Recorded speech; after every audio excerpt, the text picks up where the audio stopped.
The UK's online safety bill has now passed through the Commons and it's on its way to its second reading in the Lords.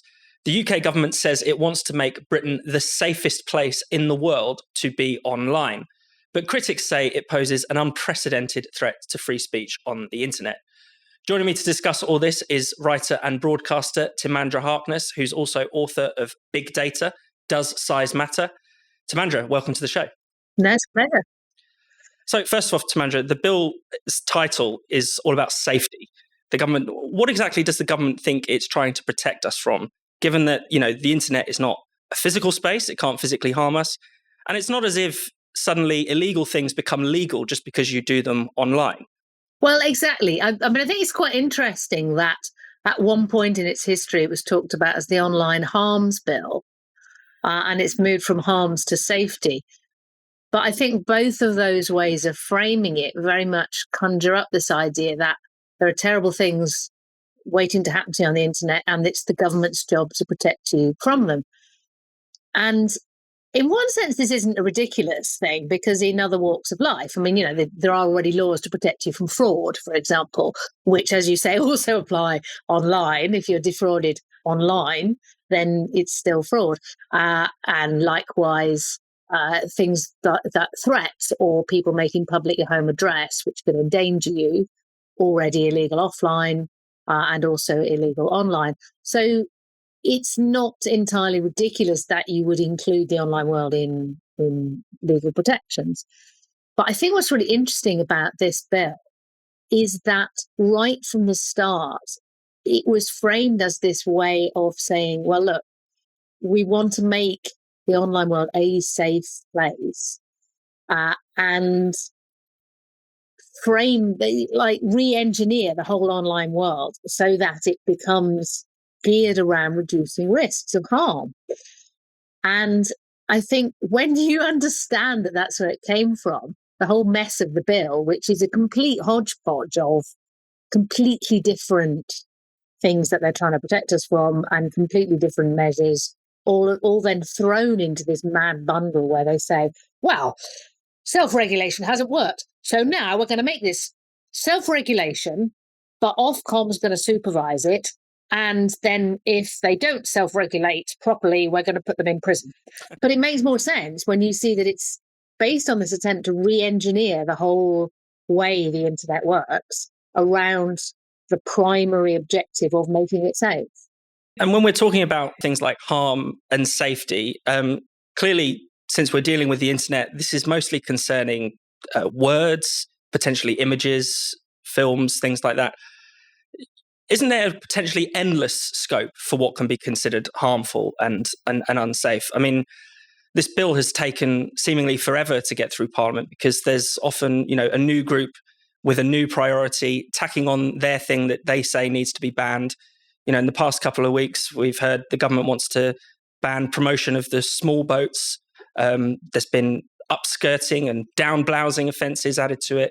Labour MPs the other week were saying that we need this bill to stop Andrew Tate, and anything seemingly can be hung off it. But that is the inherent problem when you set out to try and get rid of risk.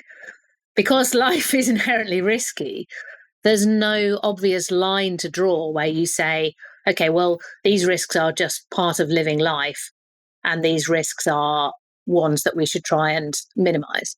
There are some obvious lines. I think, for example, it's a great shame that there was an original very laudable aim to protect children from various online things, from being contacted by malicious actors who might then want to harm them in real life, from encountering material that's not suitable for children. And it's a pity, really, that has got rolled into this very unwieldy approach, because, that is a very obvious line. I think most people agree that you should protect children from things that are suitable for adults. How you do it in practice is a whole other thing.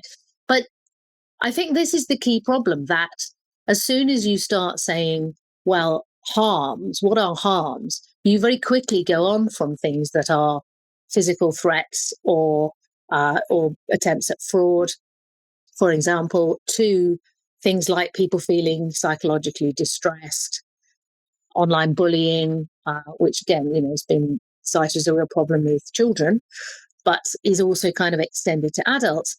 And then I think it just becomes impossible, because you're trying to say, we need somebody to make all human interactions online completely safe and harmless.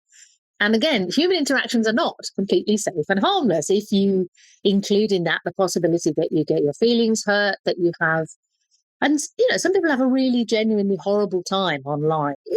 It's horrible. It has a real psychological effect. It shouldn't happen. But like many things that shouldn't happen, you can't make them go away just by passing a law against them.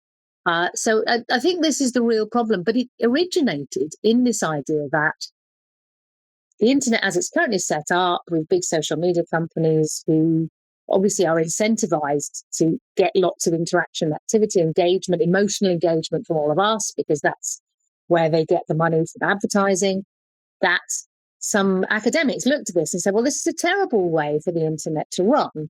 We should, you can see they had this thing like, why can't we start again? Why can't we have the innocent internet like we used to have when people started off in the 80s and had this great idea that it would be this lovely free world. And we need to re-engineer it. And so we need to put pressure on these companies who have the power to have a completely different set of priorities and put ethics at the centre. And so let's have this law that sets out to make the internet a safe place. One interesting way the bill works is that it's not the state kind of directly censoring so-called harmful material. Instead, it imposes a duty of care on social media firms that will then be looked at by Ofcom to see if the companies are complying. I mean, are there problems with that approach? I mean, is that really a sensible way to deal with the internet? No, it's not sensible at all. And there's a very good lawyer called Graham Smith who tweets as Cyber Legal, who is a lawyer and knows about these things, has looked in great detail over a number of years, because this idea started kicking around in 2018. And as he points out, the duty of care is a completely inappropriate way to think about this. Duty of care generally is you have very specific duties towards very specific people. So if you're employing somebody, you have a duty of care to them that you don't put them in a dangerous situation, you don't put them in dangerous working conditions, you've given them the training for the job they need to do, and so on. If you own a building, then you have a duty of care to keep the building safe so that nobody coming into the building is going to fall through the stairs or something like that. The internet is a completely different kettle of fish, really. That would be like saying, well, if you own a house, you're responsible for what people say to each other as they walk through the house. And you're not, clearly. If you own a house, you're not responsible for what people say to each other. So it's a very weird thing to try and graft on to the internet. But again, it comes from this idea that we all need looking after, and that unsupervised human interaction is inherently bound to become harmful. I can't help feeling there's a bit of projection here that politicians and policymakers feel that the world is out of control and the world is unsafe, and they are somehow expected now to make it safe, which clearly they can't, because that's just impossible. And so they're turning their attention to the online, which has the advantage of it appears to be in some way contained. And also there are these big companies who provide most of the platforms through which we use it, and they can be blamed. But the whole idea that you've spent the last however many years saying it's dreadful what these companies are doing, and then you say, so what we'll do is we'll put them in charge of policing what people can say and show and share, is so bizarre. It's completely unworkable. And if it was workable, it would be the end of free public conversation. We've learned a lot in the past few years that the tech companies are perfectly willing and able and a bit too eager to censor speech online, certainly in Spike's view. I mean, why would we want to encourage even more censorship?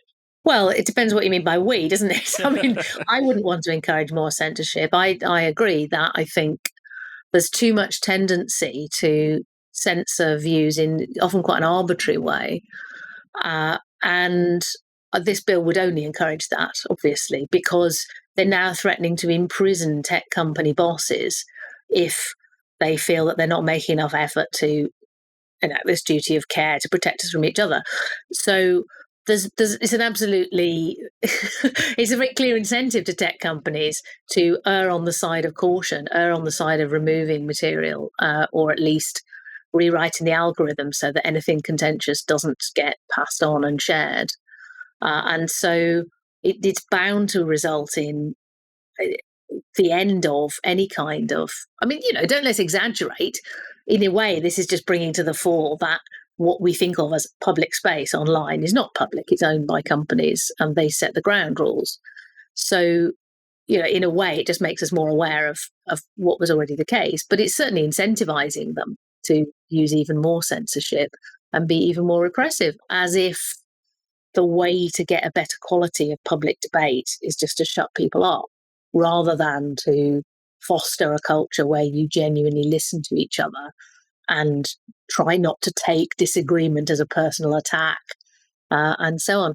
And honestly, I really hope this all falls by the wayside. I don't think it will, but it's such a mess. It's such a mess of a law. I don't think it will even do the good things that it's trying to do. And I think it will completely mess up any possibility of having online space as any kind of public space. Timandra Harkness, thank you very much. Thanks for having me on. Cheers.